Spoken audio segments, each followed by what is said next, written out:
Good afternoon. Thanks for joining us here. I'm Robert Hadlock. And I'm Cindy Benter. Polls suggest President Donald Trump and Joe Biden are in a dead heat in Texas, and a vice presidential candidate is making the rounds across the state.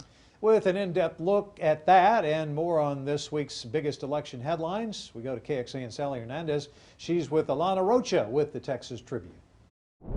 Kamala Harris is due to visit the Rio Grande Valley, Fort Worth, and Houston during a campaign swing through Texas Friday. Why those areas, Alana? Well, of course, they're strategic here just a few days out from the election.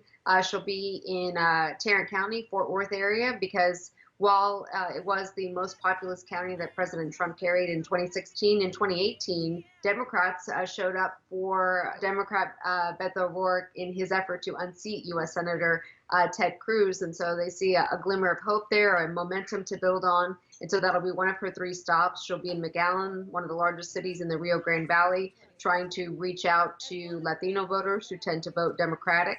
And then, of course, Harris County, the largest county in the state, where more than 1.1 million Texans have already cast ballots early. So she'll be wanting to, again, try and mobilize even more voters on the final day of early voting. Election day is next Tuesday. Ballots are still being mailed out. What do we need to know? What do people need to know to make sure that they get their ballots in on time? Well, if they're local, try to cast your ballot in person. And it depends on what stage you're at in the application process for a ballot. If your application hasn't even been processed, you can go and vote in person. If you've received your ballot, bring it with you. You can surrender it to vote in person. But if you're overseas and still waiting for a ballot, your options kind of start to evaporate. You have to have your ballot postmarked by election day, and it needs to arrive in the county election office by the following day. And if you're overseas, that's not likely to happen. But, you know, with record application requests and ballot requests, they're just running behind. Let's talk about the debate and what Joe Biden said during that. Republicans think they have an edge when it comes to Texas's oil and gas industry.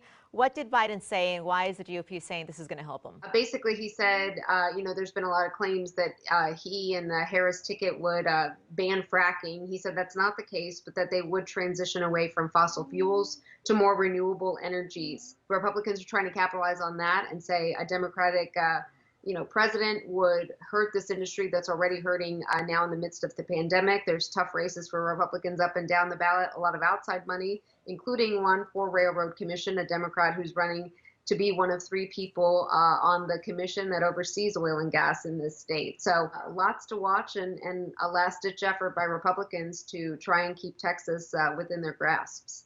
Alana Rocha with the Texas Tribune. Alana, thank you. Thank you.